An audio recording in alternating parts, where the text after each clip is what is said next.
right, Shalom. This is Ariel Ben Yasharallah down here in the Lions Den camp. First and foremost, I want to give all praise and glory to Yahweh, Bahasham, Yahweh Shai, Bahasham, Rechak, Wadash, Ma'amath. A double honors to the elders and apostles at Great Millstone who rule well and teach well. A double honor to my elder as well. A hard one by Yasharallah down here in the Lions Den camp. And a sincere water to the Akim, the Akwatim, and the children that are pushing the truth and believe it with sincerity, the water. Just a quick, I don't say a quick lesson, but just a quick lesson on this article I found. It says a BRICS currency backed by gold makes no sense whatsoever, says one market guru. And Salakia. And I want to go into the market guru, like parts of this article, but also the market guru and key points in this. Salakia. All right. So 3 key points in this article. It says creating a BRICS currency backed by gold makes no sense, says a former top Bank of America strategist.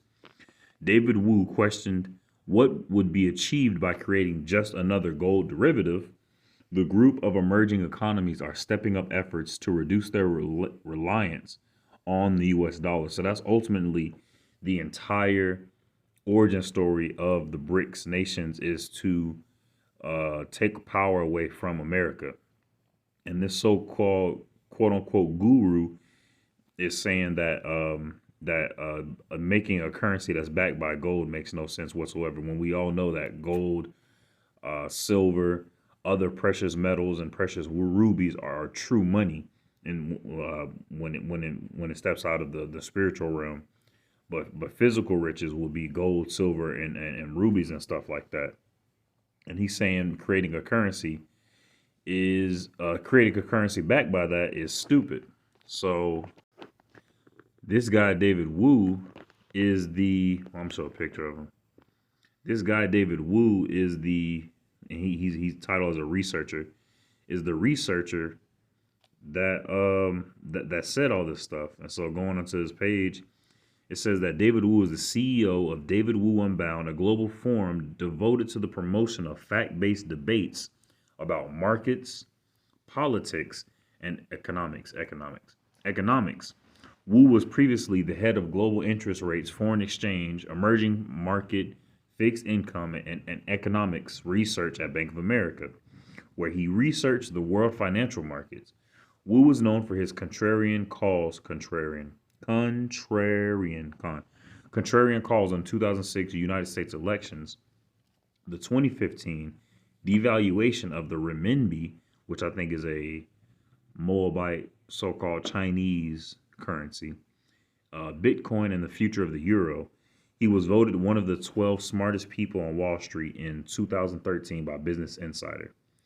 So with that, I just want to go into a few scriptures, because when it comes to carnal riches, backing anything by gold isn't a stupid idea. So this is 2 Timothy chapter 2, verse 15. It says, study to show thyself approved unto Yahweh, a workman that needeth not to be ashamed, rightly dividing the word of truth. And this quote unquote guru has not done his profitable work. He hasn't worked properly at all, because honestly, he's just a puppet by America. He doesn't want the American dollar to fail, because I'm pretty sure that's where his hope and his faith is in. All right, he used to work for Bank of America. All right, and he worked for other key things that America has power in. All right, verse 16, but shun profane and vain babblings, for they will increase unto more ungodliness. So rather than making a currency backed by gold, he would want a currency that's backed by faith, like the American dollar is now. And that's profane, and it's vain. All right, it's just going to make more ungodliness. All right, this is 1 Corinthians chapter 3. I'm starting at verse 18. It says, let no man deceive himself. If any man among you seemeth to be wise in this world, Khan. And that man, they label him as a guru, as if he has like supreme knowledge of stocks and stuff like that. And in his Google, when I Googled him and pulled up, it labeled him as a researcher. But we in this truth, the men, women, and children, as much research as we have to do to stay away from the wickedness of this world, we should be labeled as researchers as well.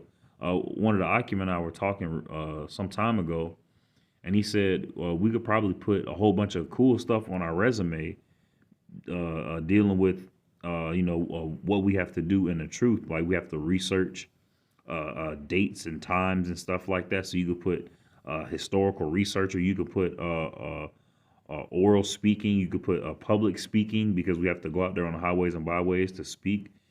There's a lot of things that we can put on our resume that comes from the Lord, Yahweh Shem Yahushai, but not wise in this world, but wise in the spirit of Yahweh Shem Yahushai. It says, let him become a fool that he may be wise. Con. Verse 19, for the wisdom of this world is foolishness with Yahweh, for it is written, he taketh the wise in their own craftiness. Con. So Yahweh Shem Yahushai is going to take this so-called guru in his own craftiness, and as well as Esau, because that's who he's working for. All right. Verse 20, and again, the Lord knoweth the thoughts of the wise, that they are vain. Con. All of these experts, all of these researchers, all of these knowledgeable, wise men in this society are just vain, and all the works are wicked. Okay. Because ultimately we need to be doing this. This is Matthew chapter 6, verse 19. Lay not up for yourselves treasures upon earth, where moth and rust doth corrupt, and where thieves break through and steal. Con. All right. Because that's all it is. That's all these material things are. They're just distractions for us. All right. Lord willing, the Lord doesn't put that stumbling block in any of our paths, but that's all it is. It's just distractions, and it's not true treasure. All right. But lay up for yourselves treasures in heaven. That's what we should be focused on. All right. Because the American dollar will collapse. And if it's not by the BRICS nation making their own currency, it's going to be by something else of the Lord, ultimately. But the U.S. dollar will collapse, and people will not to be able to buy and sell as traditionally as they used to. And they go down to Egypt for help. That's going to be for their destruction. Where neither moth nor rust doth corrupt, where thieves do not break through nor steal.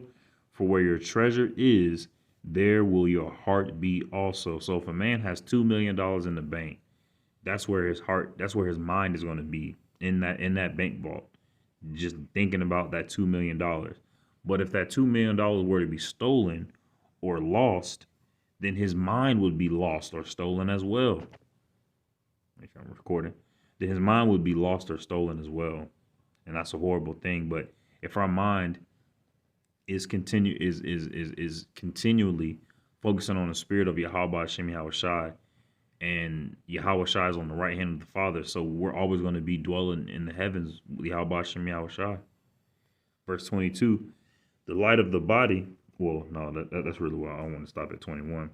For where your treasure is, there will your heart be also. Con. All right, this is Isaiah chapter 13. I'm starting at verse 11. It says, and I will punish the world for their evil, and the wicked for their iniquity, and I will cause the arrogancy of the proud to cease. All right, so this man David Wu and the evil people that rule this world, Esau, and these heathens, and 2/3 of our people who are in the same spirit of these Edomites, these wicked individuals. All right, the Lord Yahweh Hashem Yahushai is going to cause their arrogancy and their pride to cease. A currency backed by gold makes no sense whatsoever, says one market guru. All that shit is going to cease. And will lay low the haughtiness of the terrible. And will lay low the haughtiness of the terrible. I'm going to go in that word haughty real quick. All right, this is that word haughty. It's arrogantly superior and disdainful, Similar words: proud, vain, arrogant, conceited, snobbish, stuck up. And that's exactly these people to the T. That is exactly these people to the T. The people that rule this society and the people that are in that same spirit. And the people that are in that same spirit. All right. This is verse 12. Slakia. Verse 12. I will make a man more precious than fine gold, even a man than the golden wedge of Ophir. So Ophir was the place where the purest gold was made. And the Lord said he's going to make a man more precious than fine gold. All right. So this person thinks that currency backed by gold makes no sense. But what about an individual that's worth more than gold? That's more precious than fine gold. All right. Verse 13, therefore I will shake the heavens, and the earth shall remove out of her place in the wrath of the Lord of hosts in the day of his fierce anger. Khan, and that's coming up very soon. The war is still going on with Russia and Ukraine, and honestly, it's been kicking up because when it first started, it was just a few skirmishes, but it's really being drawn out to a real war, to a real. It's not just a battle anymore; it's a war. All right. All right, this is Proverbs chapter 11. I'm going to start at verse 1. It says, a false balance is an abomination to the Lord, but a just weight is his delight. When pride cometh, then cometh shame, but with the lowly is wisdom. Khan. All right, and that's not a low approach. Currency backed by gold makes no sense whatsoever. Okay, that's he's not saying that from an actual perspective of somebody outside looking in. He's saying that it's just propaganda. It's pretty much it's just a regular old American propaganda. Verse 3: the integrity of the upright shall guide them, but the perseverance, Salakia, but the perverseness of transgressors shall destroy them. Riches profit not in the day of wrath, but righteousness delivereth from death. Khan. That's the focus. Riches profit not in the day of wrath, but righteousness delivereth from death. So whether a currency is backed by gold or backed by hope and faith like the American dollar is, or backed by any other thing, true riches is knowledge, wisdom, and stability of Yahweh Shem Yahushua, but carnal riches will not profit us in the day of wrath, in the day where Yahweh Shem Yahushua destroys this place, America, via thermonuclear destruction. All right. Verse 5, the righteousness of the perfect shall direct his way, but the perfect in faith. All right. But the wicked shall fall by his own wickedness. Khan. That's comfort. That's true comfort right there. All right. This is James chapter 5. Come on, this is James chapter 5. I'm gonna start at verse 1. It says, go to now, ye rich men, weep and howl for your miseries that shall come upon you. Con. And that's ultimately what this man is doing. This guru, David Wu, he's weeping and howling, okay, because he doesn't want the BRICS currency to make he doesn't want the BRICS nations to make a currency backed by gold. Now he's saying it as if he's just on the outside looking in, but he doesn't want it. And if it were to come, he wouldn't come out and be like, oh wow, I was wrong. Wow, you really can have a currency backed by gold, and it is making sense. He wouldn't say that. He would just try to discredit it more and more. All right. And not only the guy David Wu, but all these other individuals who are in the same spirit of Esau, the same spirit of carnality, their riches are not going to save them. Your riches are corrupted and your garments moth-eaten. Your gold and silver is cankered, and the rust of them shall be a witness against you, and shall eat your flesh as it were fire, and ye heap treasure together for the last days. Con. These Edomites, they might not have a currency backed by gold, but they do have all the carnal riches in this place, and all that stuff is cankered. All of it, the rest of all those riches shall be a witness against them. They have all this power, all this time and energy, or they have all this power and influence, but yet they use it for wickedness sake. Um, Behold, the hire of the laborers which have reaped down your fields, which is of you kept back by fraud, crieth, and the cries of them which have reaped are entered into the ears of the Lord of Sabaoth Khan.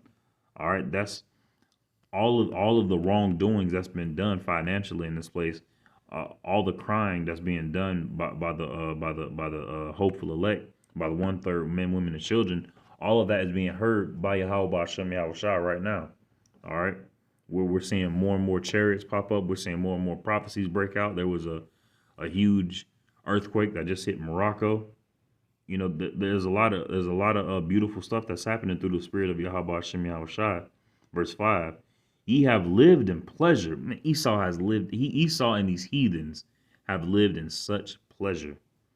All right.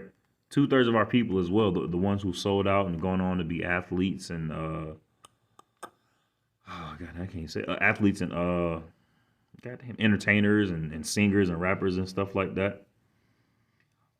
Ye have lived in pleasure on the earth and been wanton. Ye have nourished your hearts as in the day of slaughter. Con, that's what these people have done. They just made themselves fat for the day of slaughter. Ye have condemned and killed the just. That's all they've done. And he doth not resist you. Be patient, therefore, brethren, unto the coming of the Lord. Behold, the husbandman waiteth for the precious fruit of the earth. And that precious fruit, the husbandman is Yahweh Shai, and that precious fruit of the earth are the children of Israel. All right, so-called Negroes, Latinos, and Native Americans, and the speckled bird who might look like these other nations, but their spirit goes back unto Abraham, Isaac, and Jacob. All right, finishing the verse, it says, and hath long patience for it. So Yahweh Shai he has long patience for getting Israel back, and we have to have long patience as well. Until he received the early and latter rain. All right, James. What? Okay. Verse 8. Be ye also patient, establish your hearts, for the coming of the Lord draweth nigh. Con, the coming of the Lord draweth nigh. There's been so many things that have been happened celestially and so many prophecies popping off through the spirit of Yahweh Hashem Yahweh Shai. The downfall of this kingdom is very, very close, and the coming of the kingdom of Yahweh Hashem Yahweh Shai is very, very near. So I pray the lesson was edifying. Shalom.